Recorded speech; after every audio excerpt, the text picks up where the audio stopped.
Ladies and gentlemen, welcome to the TLDM podcast. I am your host, Alan Linick, and across from me is the other host, Tyler Samples. We are two DMs who share a world and DM for each other within that world, and sometimes we DM together at the same time. But right now we are going to have a chat. It's been a while. Space heater chat. A little space heater chat. It's been a while since we've recorded, aside from our previous two episodes, which were a live play of the Western campaign that Tyler ran, which was super fun, and you can catch if you haven't already. But we do have some brief recapping to do as a result of not having recorded a regular episode in a while. Yeah, let's jump into Western just since that's what people have heard most recently, and we can, I think, wrap that up pretty quickly. Great. Feel free to jump in, Alan. All right. But I believe, in short, it was Alan, as Srad hired a team of mercenaries,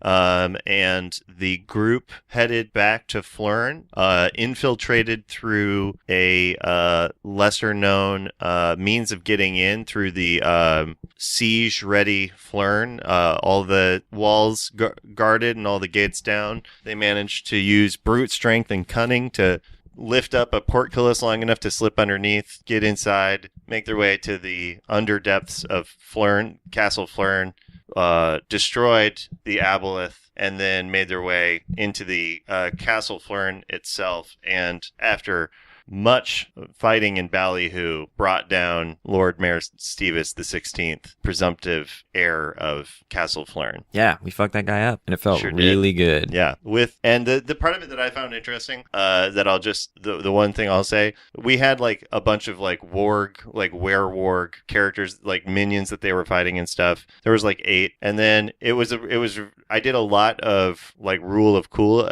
adjudications for it because we were aware of a time limit, but also it was just really fun because it ended up that like Matt, our lizard person, climbed up a wall and shot Scorching Ray at the chandelier that was above, and so it was like, that's so cool, go ahead and squish half the guys. And I really don't think that it took away from anything to suddenly have the playing field like mostly wiped out. Like, it just reinforced for me, there's so many people online and people who play that are as DMs who are like really slavishly adhere to their HP of their villains and the number of villains and everything. And I think like make people feel like they're in a big fight, but numerically it actually doesn't matter at all. Like, numerically, if you're doing more than like 4 or 5 rounds, it starts to feel like a slog. So like, reward shortcuts, just don't make it feel like an unearned shortcut. Like, make it still feel threatening, and it doesn't actually matter if it's very surmountable, because like, you went down a few times, or you went down once but like didn't die. Everybody felt like, oh shit, we could die, and then you got the upper hand and managed to save the day, and then that was it. But I don't think anybody felt like, oh, that was easy, but also it wasn't frustrating like, it wasn't a grind either. It didn't feel like that from my perspective. I don't know from yours. No, it was good. Yeah, and that's it. And now Srad is the semi-democratic Lord of Flern. I was impressed with your solution to your governance situation. Oh, yeah. Well, I think after Srad had been kind of incarcerated and mind-controlled, he sort of became hyper-aware of like ending the tyranny in Flern and replacing it with like an equal system, even if he hoped to be more of like a benevolent style ruler. So I think it became important for him to like make it clear that they were free. Like, right. Your nightmare is over. There's no like, you don't owe anybody anything, but if you're willing to give this a chance, I have like the pedigree to back it up, and we can just make this a thing. And they accepted him, which felt so much better than just like well, we won, dust off my hands, sit on the throne, here we go. Like, it felt nice to like give the NPCs a chance, and to have you like decide that was a cool thing that they would be into felt really good. So thank you. Also, I assumed that the way that it would work out, because what you said was every year you'll come to them and let them decide if they keep you as the Lord, which I was afterwards was like, that's going to cause like some weird troubles the year they decide not to.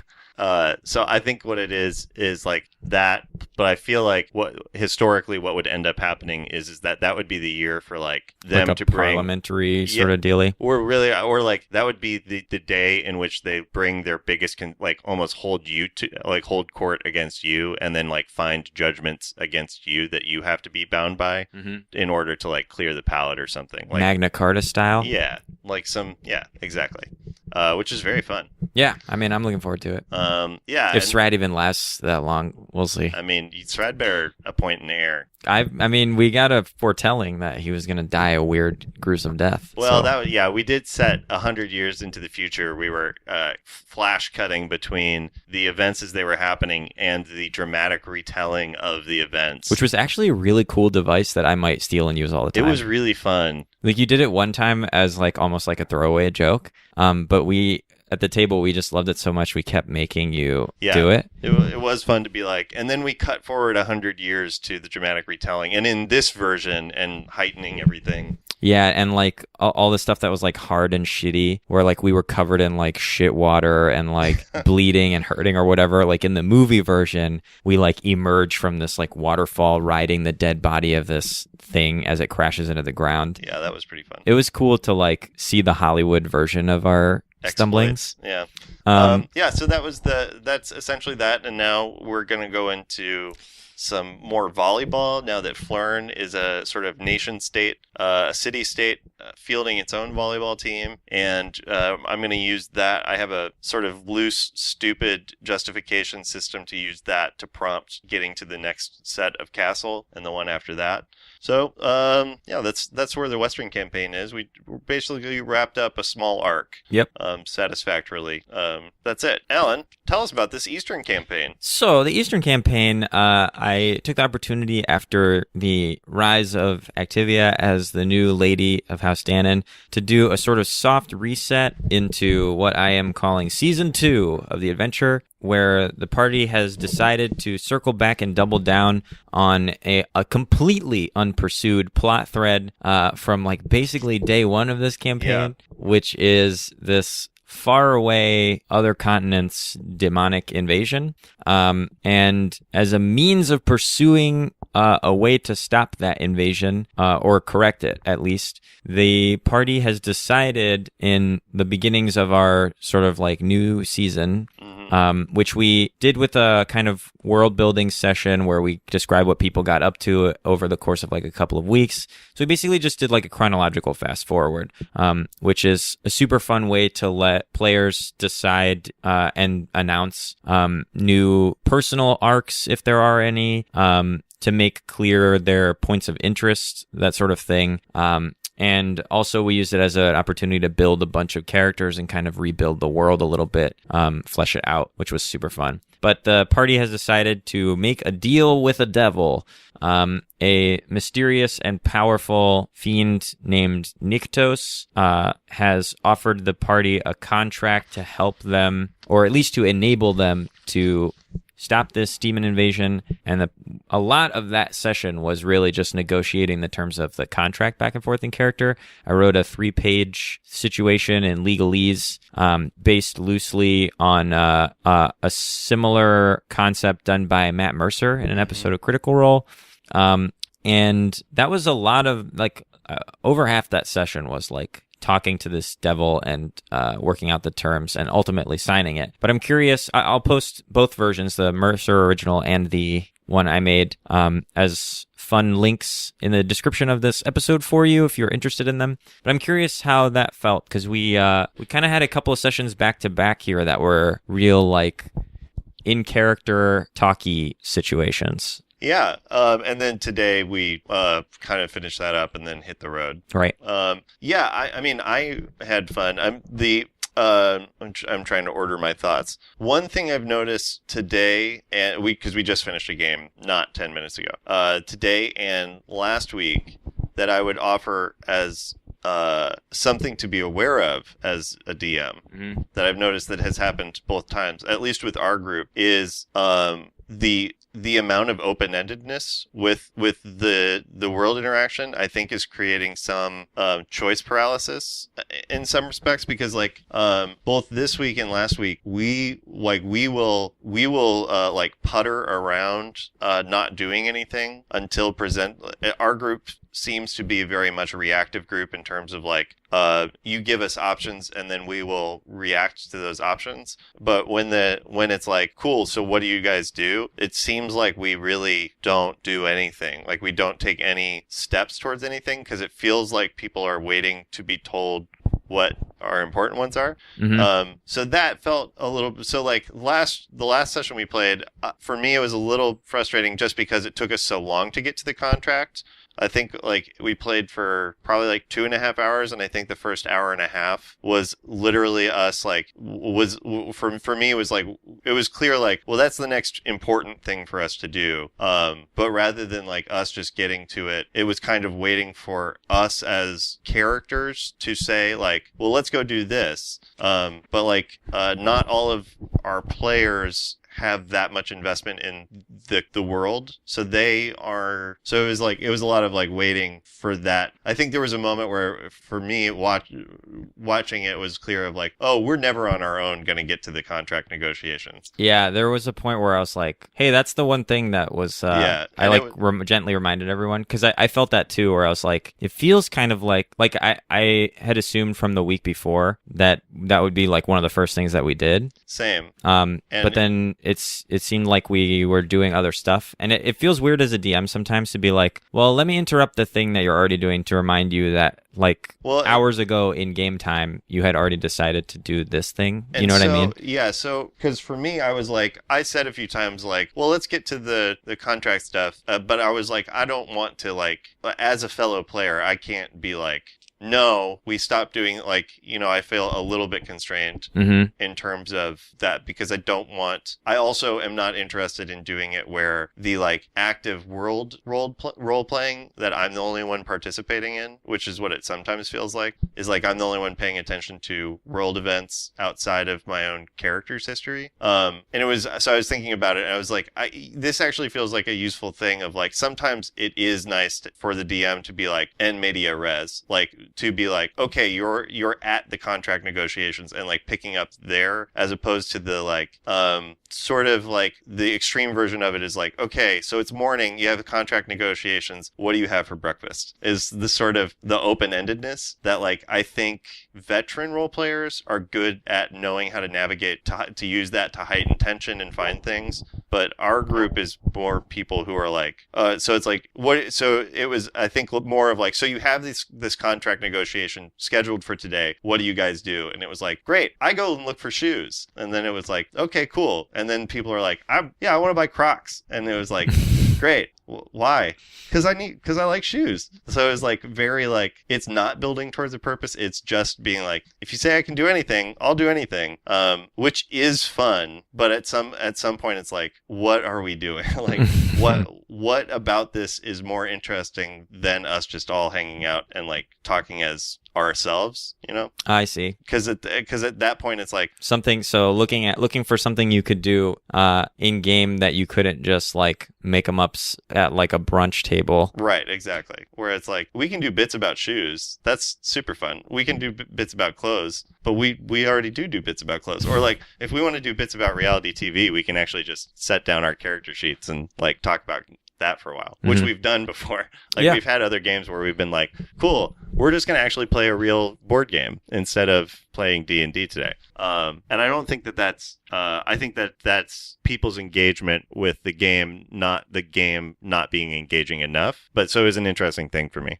Like today was one where I was like, we got to a really cool point. We got to this like fucked up circus and like shit's going weird, and it took us so long to get there. And it was like, this is the closest to like my like frustration thing, but it's not directed at you as a DM. It's directed at like our party as a group. Is like, what are we actively doing, as opposed to just like derailing, like where it's like, if the fun of it is just derailing things that Alan says and like throwing him off, then we should just be doing like improv scenes versus a like role playing game. I don't know if that makes sense. No, it does. Or it tracks. It tracks. It does track. And it's something I feel like sometimes from the DM side of it where I'm like, well, like I'm very obviously super amenable to like, if that's the game we want to play today, then yeah, fuck, like whatever. I'll follow that, you know?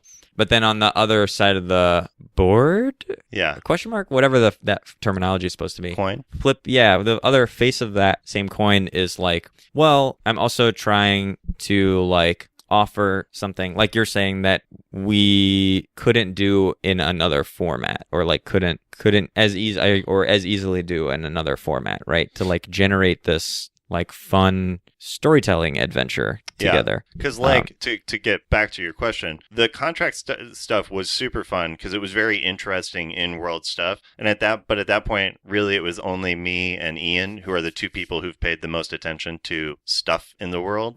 So we actually could interact with it, and there was only two of us, so there's a lot more focus to it. When we get into like groups of 3 or 4, it always feels like then it becomes like it's just much more diffuse in terms of like focusing on anything, except for the few times, like the most fun I've had has been when we went to the Feywild, because you kept introducing stuff to us that it was like, here's this, so it wasn't a railroad, but it was like, well, you need to do things for this to change. And like at the start of this is what I'm discovering in like season 2 was at the start we were in like a fairly like good place, and then discovering like that everybody's like, cool, I actually have no desire to adventure. It was like sort of what like the conclusion was from everybody, and it was like, great, this is weird now. This is very weird to be playing this then, if like nobody cares about changing the status quo at all. We're no longer playing story, we're just playing like, I don't even know. Like Oh, damn. I didn't know that you felt this way at all. Well, now you do. Yeah, I do now. I don't think, I don't think that it's not a criticism of you. It's more a suggestion. I think constructively, I think because we have a lot of people who are new to this and who aren't like nerds, like who've been inundated with RPG style or fantasy games or storytelling.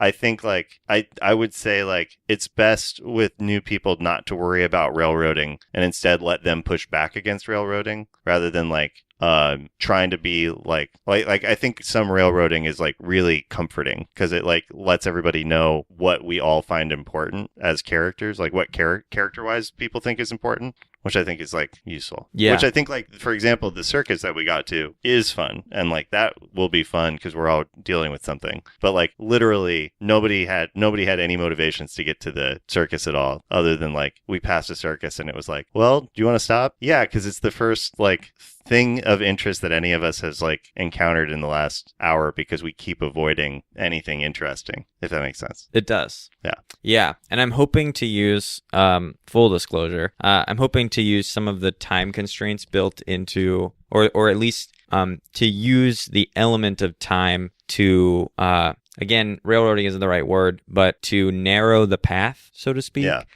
Because, and I think we mentioned this in previous episodes too, is I have noticed that this particular group that I run is like, the world is so open and everyone is obviously like everyone's just fun and hilarious. So everyone's natural tendency is to like, well, hey, look at this thing. This is funny, right? And everyone goes, yeah, this is funny. And then someone else goes, hey, look at that over there. That's funny too, right? And then we all go, yeah, that is. But then nothing really actually happens.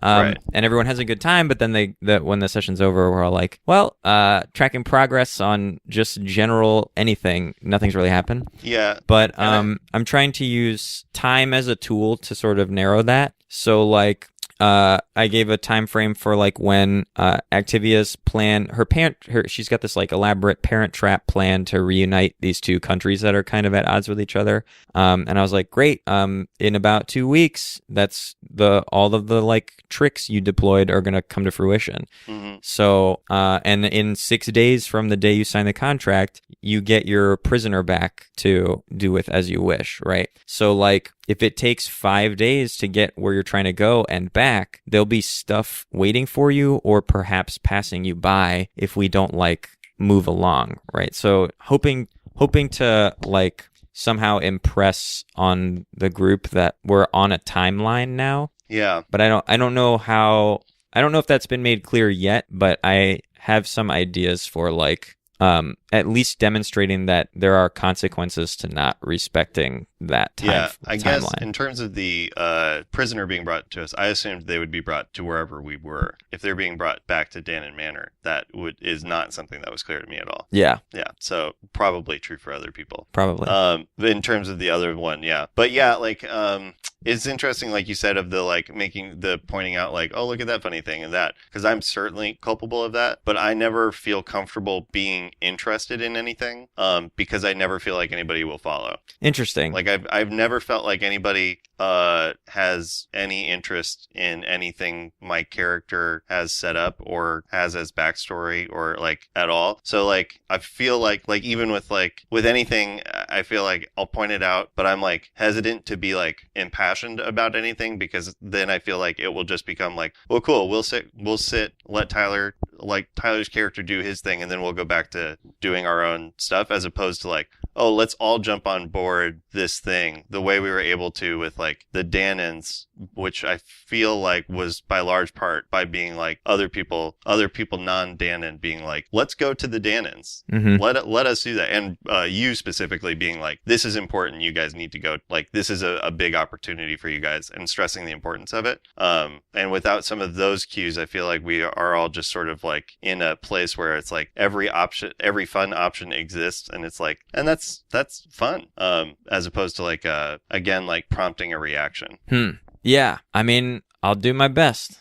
I'll just do like, I think, the group definitely benefits from being shown a path, like having a clear road to go down. And I think what you've done that is cool, that I really like, that you do really well, is you present multiple path options. You'll be like, you could go to the Dannons, you could go to this other place, you could go to this thing. These are the three important, like the three things that you guys could do right now, and letting us pick. And that feels more enabling than being like, cool, what do you guys want to do? Right. Because that just then becomes like, well, there isn't really an us. There's just like all of our different characters, but we're not like bound by anything other than like convenience and proximity. So we don't necessarily have like a goal that we're all pursuing. We have goals, some of us are.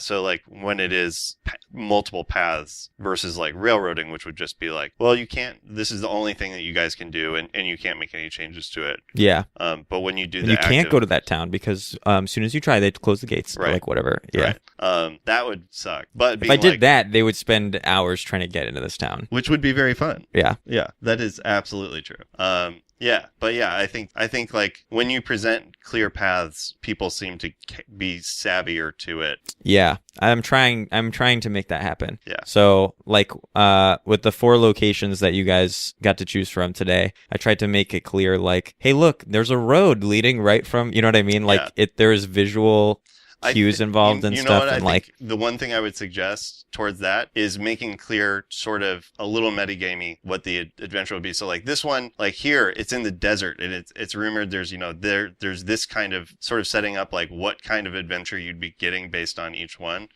is helpful. That's like for other DMs, not necessarily specifically for you. I'm saying now in retrospect, I wish I had done that, because I think sometimes I assume. I mean, and this is always the like DM's dilemma, where you're like, I'm gonna prep for this, and then like you're like, oh well, shit, like whoops, that was the one thing I didn't think of. Yeah. Where I was like, well, I'll prep for this, where they're like, hey, you guys live in a mansion and there's a library and like all this stuff, so like you can seek out like information as you please, rather than what you're saying, which I wish I had done, where I'd been like basically pitched plot lines, and then let the room kind of choose what they want to do. Be like, so this is going to be like, this one's out on an island, so probably it's going to be like a seafaring, like swashbuckling style thing to get there, or like maybe you need your sky pirates to like fly you out there, so maybe that's the sky pirate line. And then like this one's up on this lake, and there's like these like creepy bog monsters there, or like whatever, and like presenting, so like here's your 4 paths, and here's how they are tonally different. And then letting the group be like, well, this one sounds like the most fun, but in game having like whatever reasons they actually want, and then pursuing the adventure that way. Yeah. In retrospect, I should have done that. Sure. Yeah. I mean, and what's funny is like I knew that because like I've played video games and stuff. It was like, oh, clearly this one's on an island. We're gonna have to take a ship to get here. That one would be like a fun ship one. We're going to the desert. That would be. But like those like narrative awarenesses don't feel like they're there in the group. It feels like in the group it's a little bit more of a like, cool. What do you want us to do about it? Sort of a thing. Of like you can go to 4 places and it's like, great. Which one do we go to? Is what it feels like the constant response to stuff is. Like to you, like that we're bouncing it back to you. Yeah.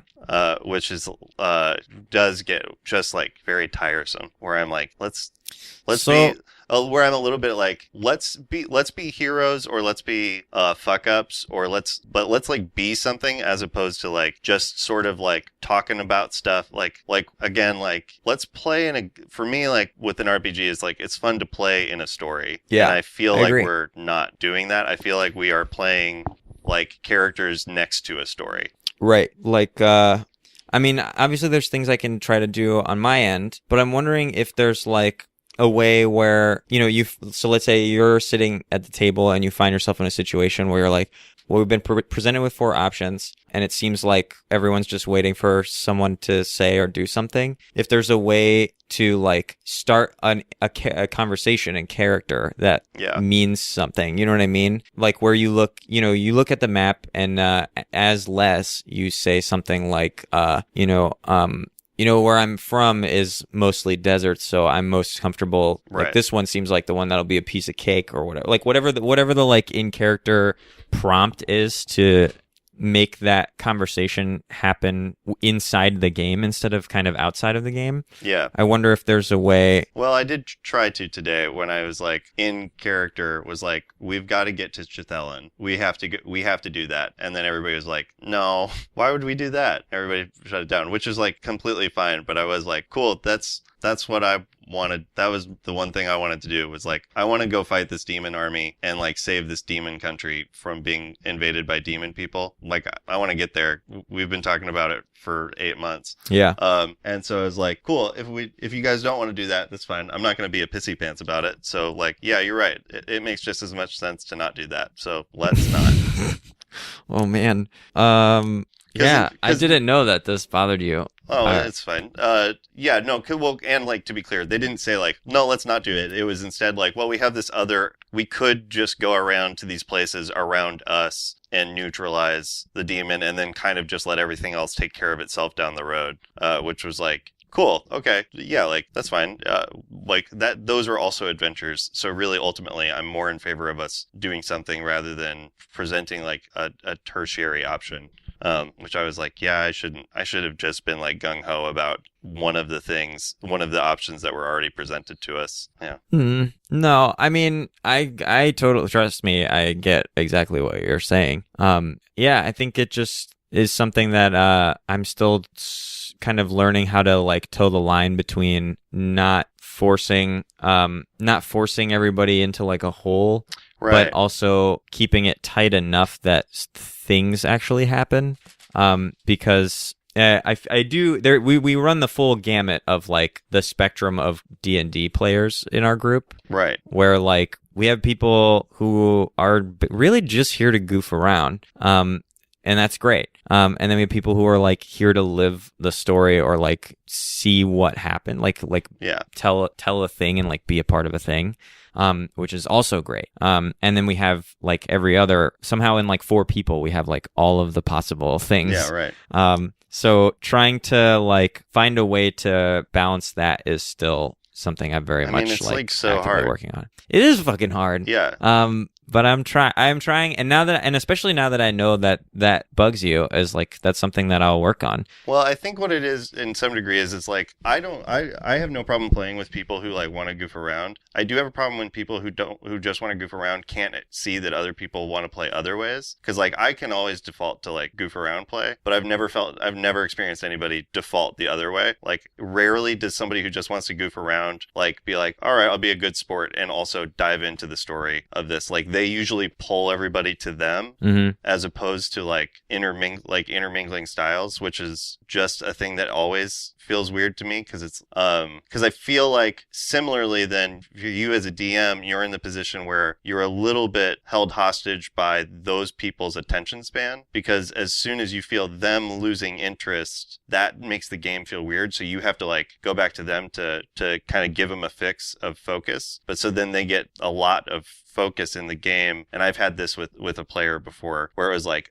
shit, it turns out I'm spending 80% of the game giving you carrots to keep you invested enough that I can get everybody else on track and keep them focused. Who was it? His name started with a B. Oh, okay. It was a different game. And I wasn't expecting you to answer. His last name is like a famous scientist. Yeah. And that is really hard because eventually the other people in the game, like Jeff, who we currently play with, was like, I won't play with them anymore. Like, I don't want to come to the games. Like, if we play again, I don't want him there because it's just too hard to do anything around that person, because all we do is focus on him because he's the one that he's the one that's most apt to bail attention wise. Right. And then sometimes I was successful in like being like, I'm not going to give you focus. You have to I wasn't that successful. I just realized, but I feel like you have to try to get to a point where you're like, you have to meet in the middle also to like that player. But that's so hard because the player's not used to it and didn't necessarily sign up for that in the case of this player I had. And so it was just like, cool, we just have to let the game die and then come back a year later and start a new game. And it's convenient that they moved in the interim. Yeah. Yeah. I mean, that is convenient. Yeah. But on my end, now knowing that this is something that's inhibiting you from enjoying the game to its fullest potential, that's something that I can work to. I mean, I can't promise to make it perfect, obviously, but it's something I can work to shift the balance on so that it doesn't feel as out of your hands, or out of reach, maybe is a better way of putting it. Because I've just been sort of operating under the assumption that without getting direct feedback from people. So here's the fun one: get direct feedback from people. Because without getting direct feedback from people, you just kind of have to assume from the DM side of the screen sometimes that the game people are playing is the game that they want. And that isn't always the case. So that's I can definitely work on trying to make the sessions feel like they are doing something or headed towards something first, and then knowing that the group that we have is going to find a way to make it goofy and fun along the way, no matter what. Yeah, and I think that this is specifically having a little bit more experience DMing specifically improvisers and people who consider themselves to be very funny. One thing that I've discovered is with our game that I am DMing is that I'm usually if 20 minutes have gone by and we're still not anywhere from where we are, I'll just be like, cool. A week goes by and we'll just be like, great, we're moving forward, because and it seems to be helpful to clear, to demarcate, cool, we did bits, now we're going to drop in and we'll do bits when we're quote unquote on the road. Mm-hmm. And stuff like that, just because otherwise specifically funny people will endlessly get funny in finger quotations, by the way, for those listening. We will endlessly get up our own butts over chasing bits. Mm-hmm. I mean, and in terms of our Western campaign, it's literally up butts. That's where we're at. Yeah, we get up butts all the time. I think that's just a useful thing is it's totally fine to end on edit scene on fun improv bit moments to jump into story and then know that we will do the same shit, but it is nice to get those parameters in. Yeah. If only because I know you have a really a full world full of interesting repercussions and back and forth and stuff. And sometimes I'm let's let Alan participate in the story he's telling. Oh man, getting to build that circus felt so good. But was the circus improvised? I had it in my back pocket as Nice. an encounter to run into along the way. It's very cool. But yeah, so that's something to do. That's something actionable to do. So Tyler, what's our phrase of the day, my dude? Our phrase of the day is this: look around the table, y'all, and you know what? If everybody's having fun and you're not having fun, roll for initiative. Yeah, that's it. Yeah.